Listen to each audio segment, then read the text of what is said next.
Welcome to Wealth Up, a channel about personal finance and building wealth. Today we will be taking a closer look at budgeting, specifically how to build your budget. Budgets help allocate your income and align them to your goals so that you spend according to your priorities. Budgeting is often perceived in a negative light. However, having a budget is a way to control and direct your money rather than having money control you. When you create a budget, you control how, when, and where you spend your hard-earned money. First, let's discuss the different parts of a budget. They are spending, savings, investing, and income. Now let's break down each part. Number 1, let's focus on spending. To start creating a budget, first you must understand how you have been spending. The best way to do this is to look back at your debit and credit card statements. If you primarily use cash, use your receipts to try to remember what your expenses have been. Once you have your statements ready for the past 2 to 3 months, transfer that information into Excel or Google Sheets, or simply write them down on a sheet of paper. As you are writing them down, assign them to different expense categories. This will help give you a better picture of where you're spending your money. The categories will depend significantly on your individual lifestyle, so you will need to adjust them accordingly. But here are a few options to consider. Groceries, eating out, fun money, clothes, childcare expenses, rent and mortgage, utilities, including electricity, water, internet, TV, cell phone, student loans, credit card debt, car loans, and insurance. Again, these are in no particular order and should be adjusted based on your lifestyle. After categorizing your expenses, take a look at where your money is going and think about it more critically. Is this how you want to spend your money? Are there categories that are much higher than you anticipated? We will go into more detail on how to adjust later in the video. Now let's move on to number 2, savings. Your savings will fall into one of 2 buckets, an emergency fund or a sinking fund. A sinking fund is money you are setting aside to cover a future expense or investment. Common sinking funds are for vacations, real estate investments, or a big event. For example, an upcoming family wedding. An emergency fund is intended to be there to cover your expenses in case of an emergency. That would be if you lose your job, have an accident, cannot work, or any other factor that changes the ability for you to work. This fund will support you during that hardship. The most common recommendation is to save for 3 to 6 months of living expenses. This is a good target goal if you haven't started your emergency fund savings. If you do not have an emergency fund, you should prioritize and make room in your budget to save for this. First, you will need to determine how much you need to save.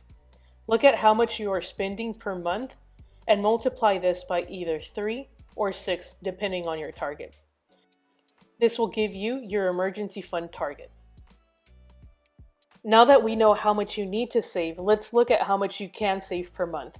This will be your savings rate. How much can you put away from your budget to build this up? Now that you have your target emergency fund and how much you can save per month, let's calculate how long it will take you to hit your target. To do this, divide your target by the savings rate. This will tell you how many months it will take for you to reach your emergency fund target. Don't be discouraged if this is a long time. Be patient and work to increase your savings rate so that you can reach the goal faster. Remember to check your target once or twice per year to make sure it is still correct. Number 3, investing. Investing is a hands-off approach to grow your money, and it is key for building wealth and should be part of everyone's budget. Although it is point number 3, investing should be the first thing that is allocated in your budget. You should set aside this amount to be invested first. The common phrase you often hear is to pay yourself first. No matter how much fits into your budget, start today. There can be a lot of noise about how the market will do tomorrow. Is it going to slow down, go into a recession? Will it tank? No matter what may happen tomorrow, continue to invest as much as you can continuously. The idea is to invest long term. What this means is to invest in the market continuously with the intent to not pull any money out until you reach retirement age. With the technology that we have today, there are a number of platforms for investing that do not have limits for investing. What that means is that you can invest as little or as much as you can. If you can only invest $10 per week or per month, start there.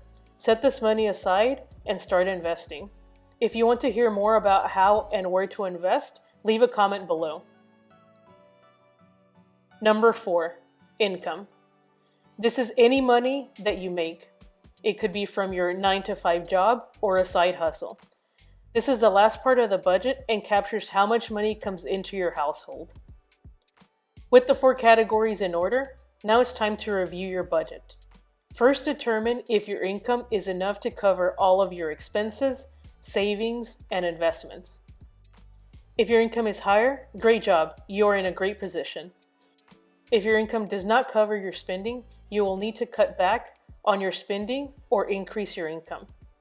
Regardless of where you stand, review your budget and look to cut costs for things that do not bring you joy or you are no longer using. And use the savings to reach your emergency fund target faster or to invest more. Here are a few ideas on how to lower your spending.